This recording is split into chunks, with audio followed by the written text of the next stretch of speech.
tidak oleh orang-orang Sesnek, oleh orang-orang Seskap. Kan nggak mungkin nggak tahu gitu loh. Nah ini supaya menimbulkan playing victim, seolah-olah dizolimi. Padahal ini diatur oleh orang Seknek atau orang Seskap. Nah kita kemudian akhirnya melihat, ini kalau kondisi seperti ini yang merugikan Presiden Prabowo harus membersihkan lingkaran istana dari kemungkinan masih ada keterpengaruhan dengan bapaknya Gibran. Seolah-olah Gibran ini dizolimi, padahal sudah diatur tempat duduknya. Ya faktanya ya memang nggak bisa disimpulkan, tapi ini premis dari sisi teori-teori politik, komunikasi politik masuk akal kemungkinan ini terjadi. Siapa orangnya? Nah, karena itu Presiden menjelang 2 tahun ini harus juga bersih-bersih istana dari kemungkinan pengaruh rejim lama yang merugikan Presiden. Isu ini kan merugikan Presiden, ya kan? Seolah-olah dizolimi, kemudian murung, padahal sebenarnya biasa aja. Gitu.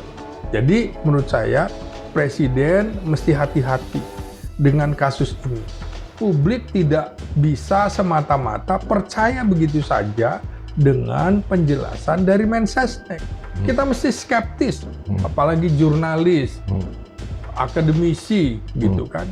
Mesti skeptis, apa iya karena Presiden ingin menjelaskan butuh bahan yang panjang, sehingga butuh meja yang agak lebar, sehingga Wapres ditaruh situ. Saya kira harus ada penjelasan yang masuk akal. Penjelasan Mensesnek ini bagi publik nggak masuk akal.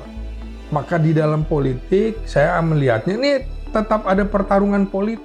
Analisis politik memanas. Narasumber menduga masih ada pihak di lingkungan istana yang membangun narasi politik melalui simbol-simbol tertentu hingga memunculkan persepsi publik. Ia bahkan mendorong Presiden Prabowo mengevaluasi dan membersihkan lingkaran dalam yang dinilai berpotensi merugikan pemerintahan.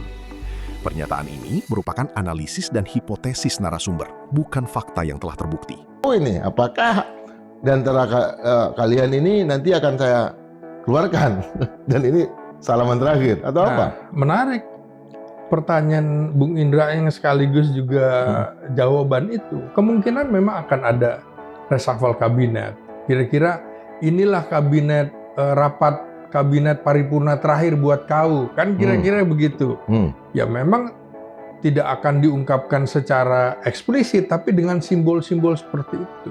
Semiotika kan bisa dilihat dari misalnya urutan pidato, urutan tempat duduk, kan begitu. Urutan kemudian siapa urutan yang menyampaikan pidato, apakah kemudian diberikan kesempatan untuk juga memberikan sambutan seperti Bung Indra bilang tadi. Biasanya kalau rapat paripurna dikasih kesempatan, lo mau kasih kesempatan mau ngomong apa gitu kan kepada Wapres Gibran.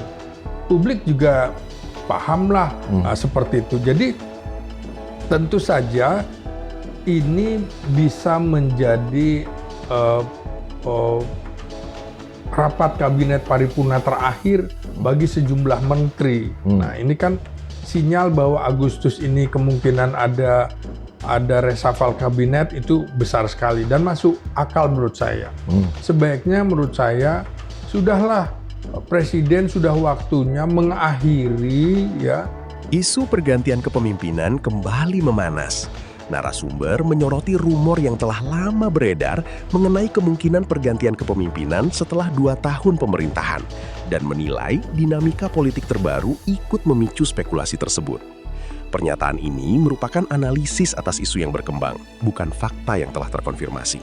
Yang kemudian dalam kajian ilmu politik, kajian komunikasi politik, maksud saya strategi semacam itu dikenal sebagai bagian dari framing atau political signaling dari kubunya Gibran. Nah, seperti itu. Apalagi Bung Indra, ini kan menjelang 2 tahun pemerintahan Presiden Prabowo.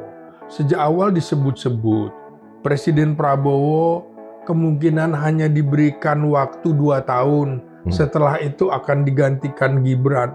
Isu itu Spekulasi reshuffle kabinet kembali menguat. Narasumber menilai rapat kabinet paripurna terakhir bisa menjadi sinyal evaluasi besar-besaran terhadap para pembantu presiden. Menurut analisisnya, Agustus berpotensi menjadi momentum perombakan kabinet, meski hingga kini belum ada pernyataan resmi yang mengonfirmasi prediksi tersebut. akhirnya orang melihat ini ada kaitannya juga dengan pemilu 2029. Banyak juga orang ingin menjadi pendamping Gibran, ya kan? Walaupun belum tentu Gibran bisa maju dalam Pilpres sebagai capres. Kalau bacaan politik saya sih, Presiden Prabowo tidak akan mengambil Gibran. Dari sekarang aja itu kan udah ada tanda-tanda. Karena dia tidak pernah menjawab keinginan mantan Presiden Jokowi yang Presiden Prabowo dan Wakil Presiden Gibran itu 2 periode nggak pernah dijawab. Artinya kan dalam politik sudah cukup itu secara implisit Presiden menolak. Maka barangkali ada orang-orang di kabinet Presiden Prabowo sendiri juga mungkin main mata dengan Gibran untuk nanti maju. Kira-kira seperti itu juga. Sangat mungkin itu terjadi. Itu ada kontribusi dari sekretaris kabinet? Bung, kalau kita lihat ya bagaimana sosmed menteri, sosmed pejabat negara, kita bisa lihatlah siapa yang paling aktif di dalam sosmed itu. Tujuannya apa? Ya tujuannya membranding diri, antara lain membangun citra diri. Oh, bahwa ini layak. Kan seperti itu.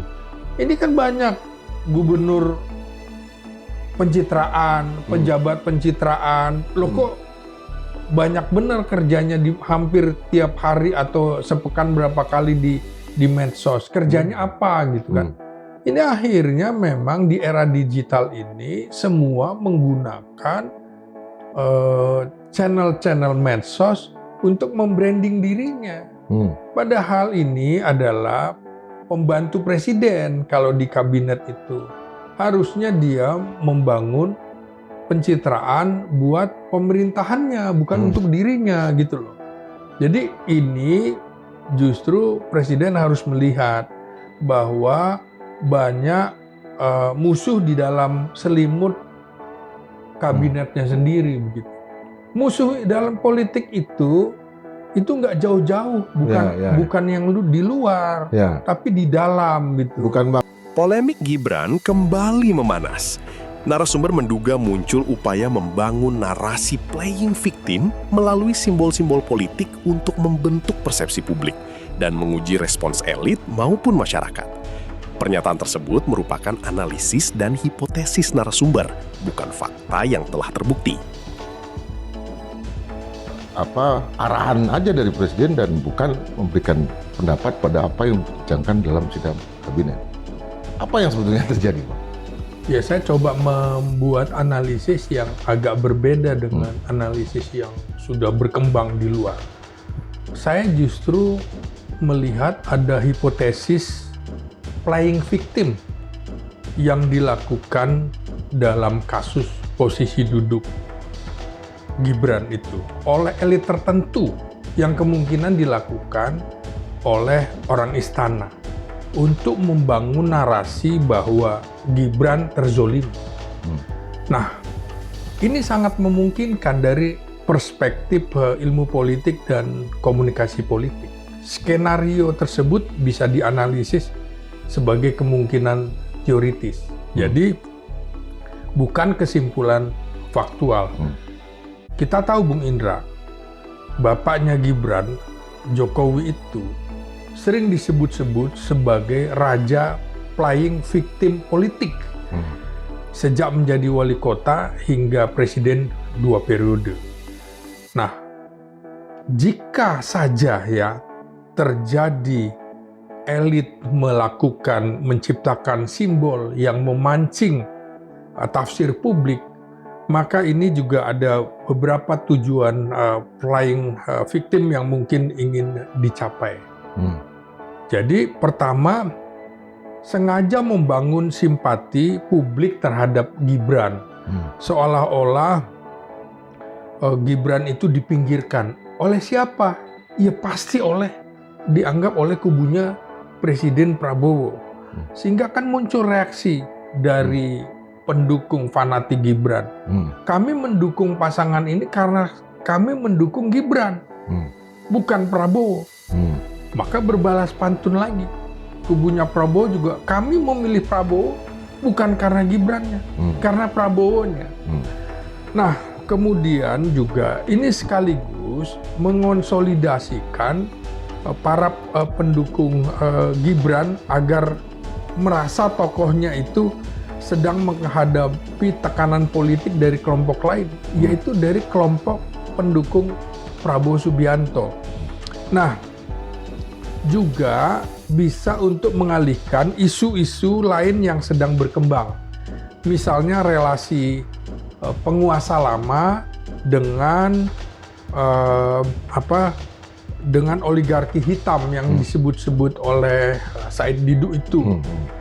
Kemudian juga menguji reaksi publik, termasuk media dan elit terhadap simbol-simbol politik tertentu.